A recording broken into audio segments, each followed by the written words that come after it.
Good afternoon, and welcome to the Voice of Wisdom. With over 60 years of experience as an investment banker, entrepreneur, venture capitalist, securities analyst, and advisor, Morty Davis is a Wall Street legend. In addition, Mr. Davis is an outstanding economist and highly articulate, incisive, and very entertaining political analyst and strategist. He's Wall Street and capitalism personified. The over 400 companies for which he has raised more than $3 billion over the years have created a countless number of jobs and exciting new products.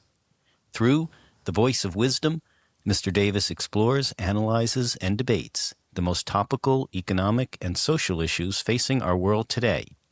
Joining Mr. Davis today for a discussion on the news making the headlines is Len Carter.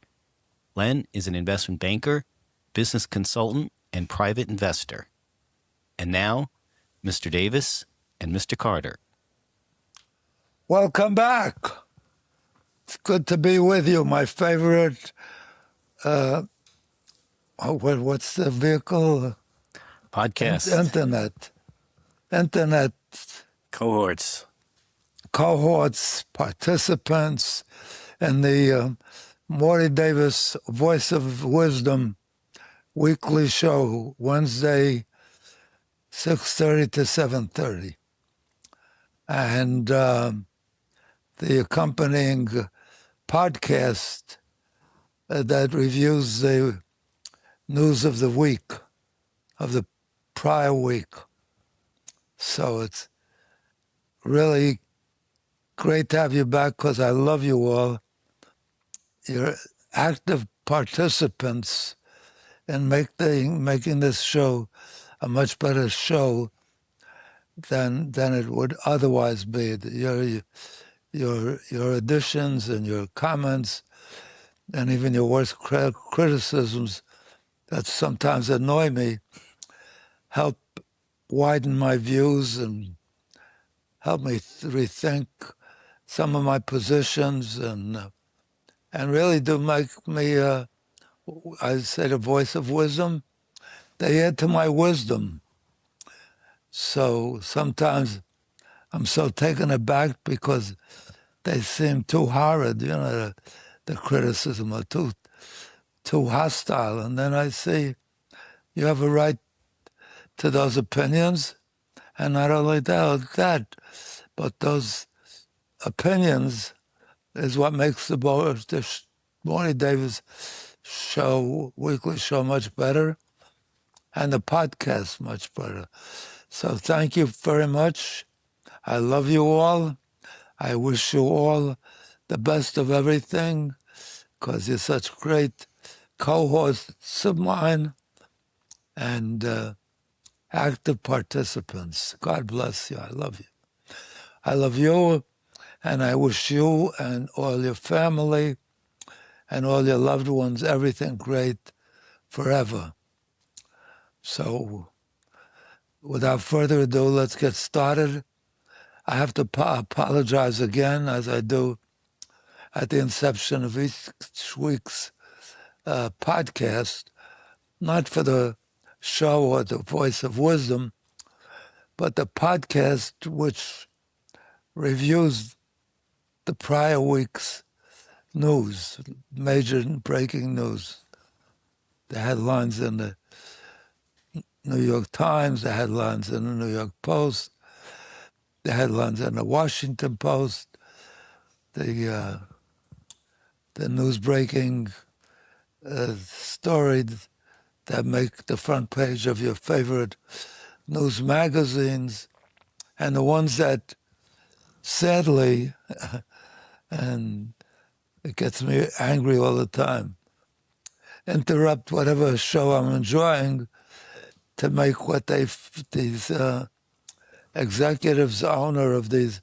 media outlets, feel is so important and really gets the subscribers to pay a fee to get these breaking news, but aggravates me no end when I'm enjoying some media shows, some talk shows, whatever, some drama, some movie. But that's what pays their rent, and that's what is their motive for investing in this their media outlets. So these podcasts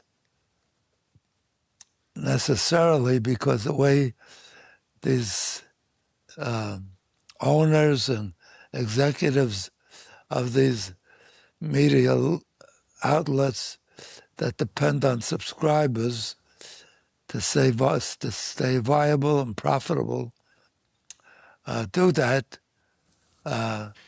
So compelled to review what they offered during the week, which is never good news, because they found that good news does not get subscribers.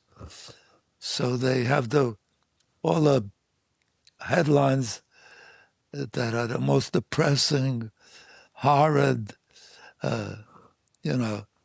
fires in California, tornadoes in the Midwest, and all the other devastating events of the week that deserve headlines, or at least in their view, require them to feature headlines that will induce subscribers to pay the fees to enjoy or to at least get the wisdom and the knowledge from what they report. But in the process, what I focus on during the podcast is the prior week's news, which is always, not incidentally or not mostly, but always bad news, because good news doesn't attract listeners, and subscribers apparently, in their view and their experience, doesn't get people to pay to listen to their headlines or announcements or the articles or whatever. This is an unusual discussion today, I think, because depends Why? on We have good news to report. Depends who you are. So sometimes in politics, one group thinks the results are great news, others thinks it's the end of the world. So unlike a hurricane where it's usually everyone would agree it's not such a good thing, in this case, and what we've seen, and I want to talk about, has the Democratic Party gone too far to the left? Yeah. And we saw just even, as recently as last night, the Senate primary in Florida, where the new term Democratic Socialist Angie Nixon upset the more moderate candidate. But I don't think that's good news. Well, I'm just saying. If you're a progressive Democrat, you think it is good news. If you're not, look. That's our discussion. But at least, but it's not in this case. Leonard, I'm just pointing out it's an interesting. Well, with all due respect, and I love you because you're so brilliant, and I'm thankful that I could induce you once again. I almost broke your arm. You're still in pain, you tell me. At least I have the cast off. To join me in this and make your wisdom available to my listeners. They enjoy mass slaughter. Some people love to watch that. Well, I guess that is true. So there's always good news. That's true. For somebody. A small group.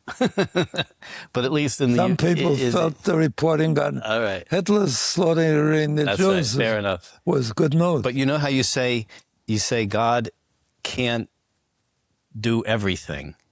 Some people think, God can do everything. Well, right? Some people want the Yankees to win. Some people want not the Yankees to lose. So you can't have both. The other team to win. Right, the other team to win. So you can't do both. So in this case, you're going to have some people in politics who are probably not happy and others who might be. But, this has been an interesting development. I mean, we saw it back. But if you have to point to that as good news, That's terrible because the people that love to see mass shootings, and they consider it good news. How exciting to watch it, to watch the parents go to school and look for their kids if they were killed. Yeah. But the last few weeks, It depends what turns you on. if you're a progressive Democrat, the last few weeks have been very encouraging. We saw in Michigan the candidate Abdul Al-Sayed win. I don't call that progressive. They use the word progressive. Yeah, well, I don't think that's... They call it democratic socialism. Yeah, and then communism. Yes. We rejected that.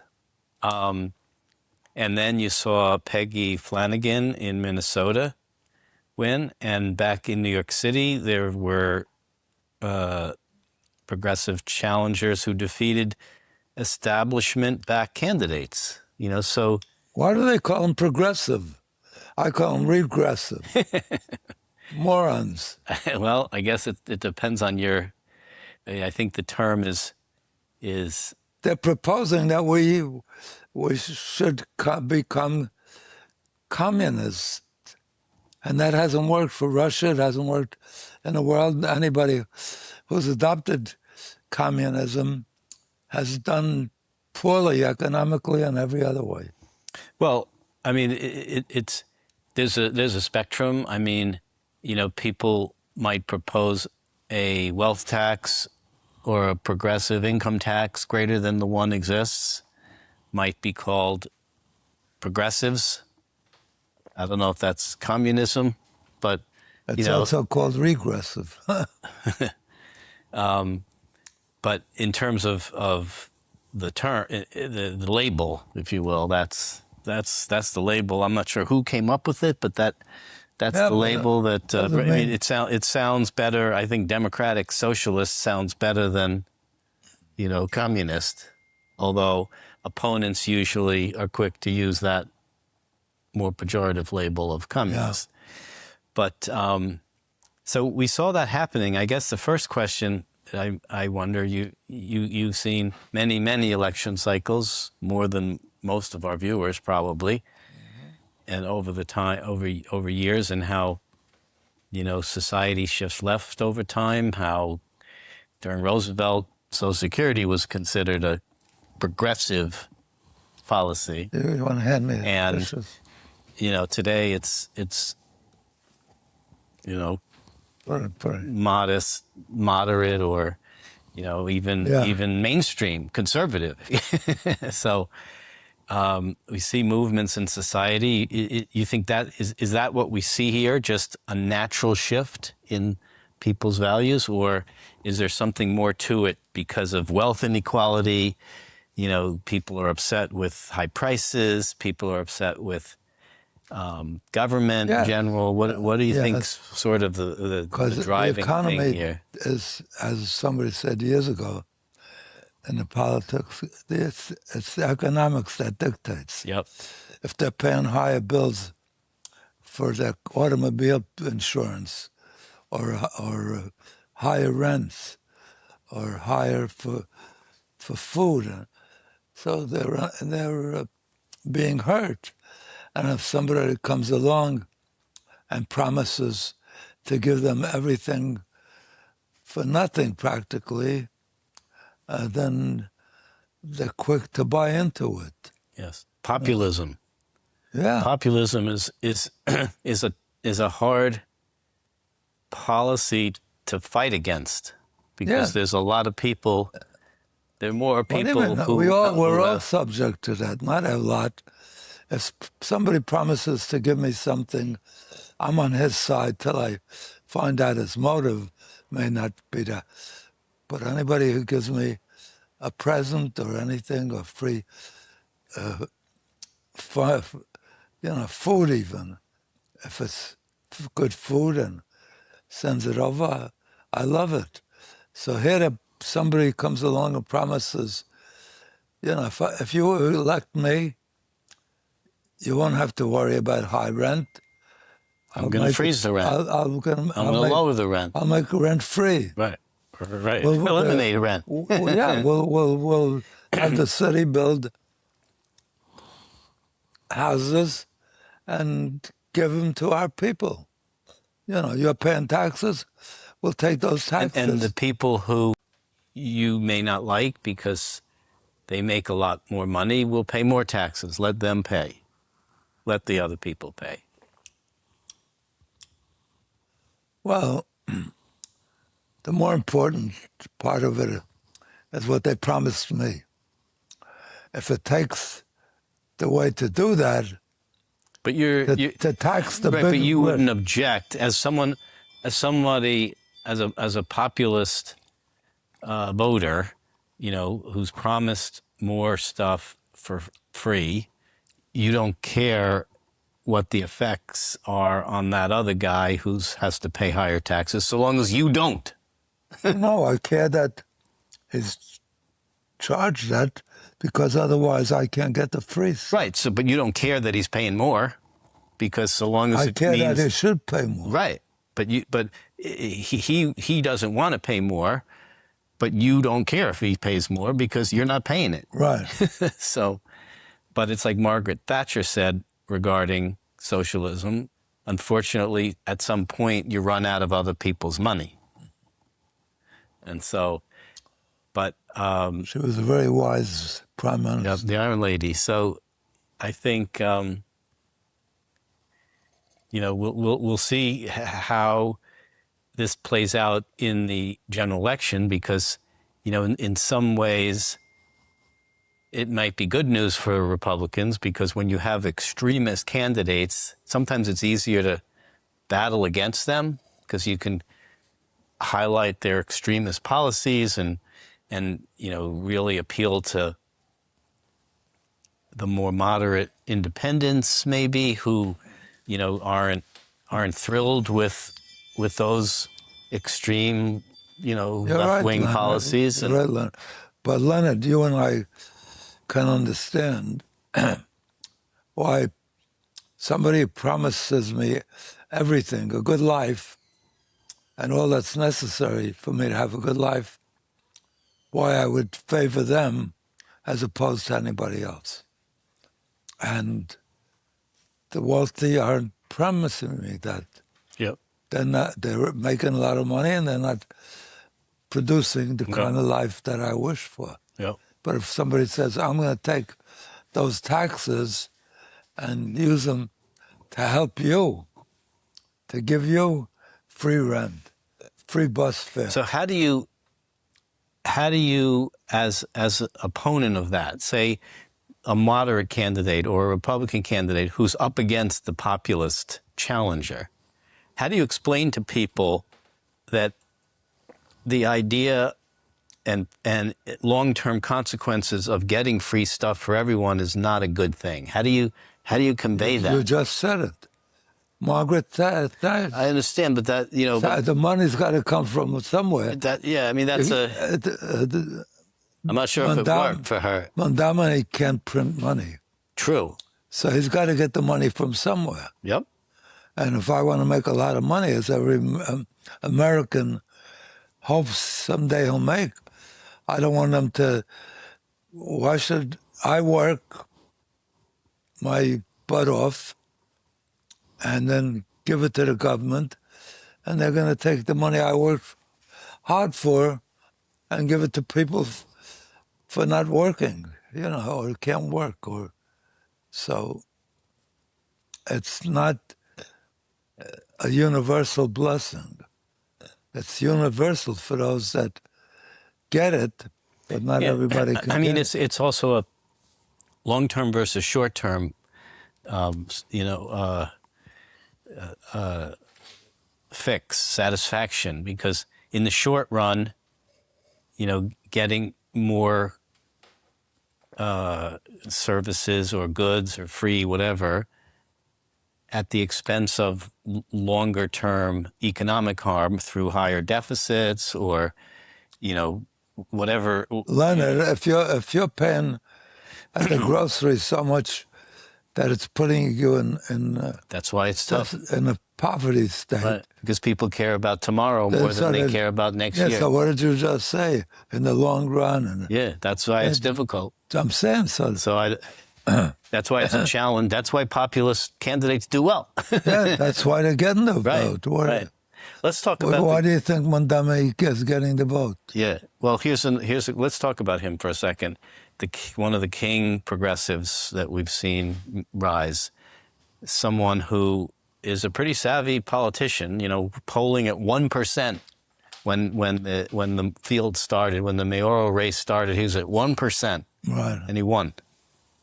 He was on TikTok, he was on Instagram, he was on all kinds of social media, and really appealing to the young people and other democratic socialists and progressives. So one of his platform rungs, I guess you could say, when he was running for mayor, was to arrest Benjamin Netanyahu should he ever come to the United States.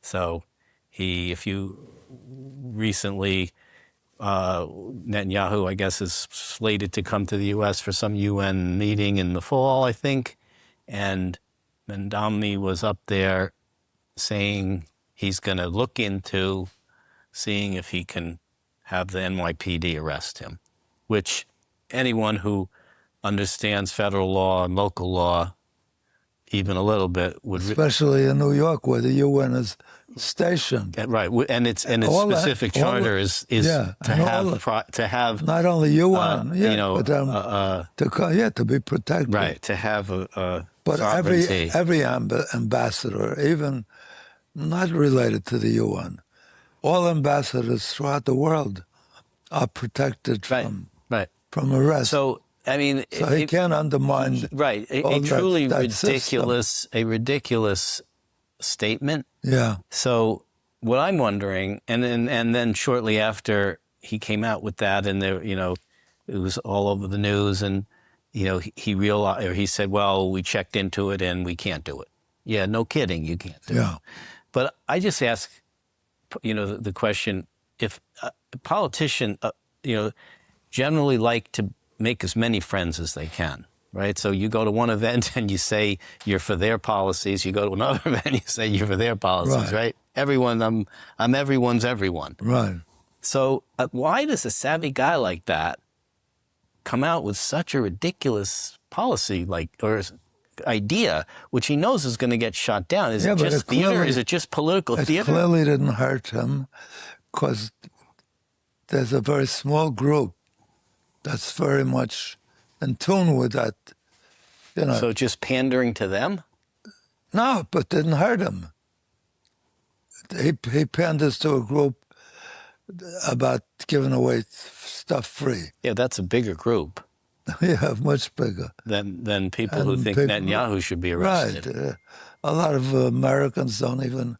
I don't know. I mean, what you also would think before you open your mouth, do your research, right? So find out, because he looked dumb because he said he's going to do that, and then it's like, oh, we researched it. Didn't even hurt him with Trump. He went to see Trump. Trump sort of said he's a good campaigner. Yeah. Well, he was a good politician. So so you could say the dumbest things if it's not. Apparently. Yeah. If it's not something that your voter put a high priority on. On the list, it might be number 42 down the list. Yeah. So but the first thing I heard, the first thing I ever heard about Mamdani is that he's going to give free bus fare. Yes. So that right away everybody understands. So far, guess what? Doesn't what? Hasn't happened.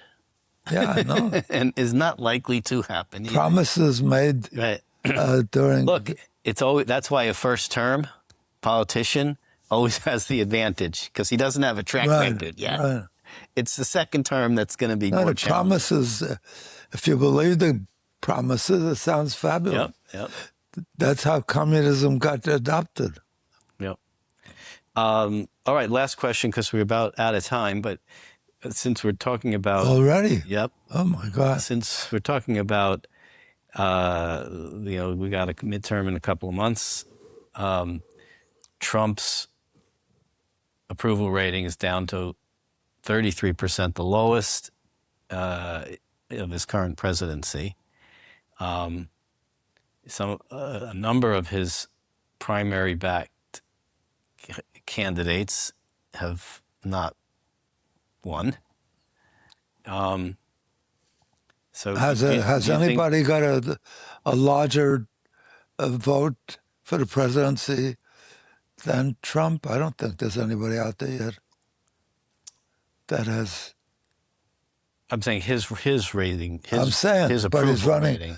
but he's running against other people, and I don't think there's anyone out there that has a larger approval rating that he has. But what do you think He that has says a about terrible- the midterms? Do you think that his low approval will result in a sweep? You know,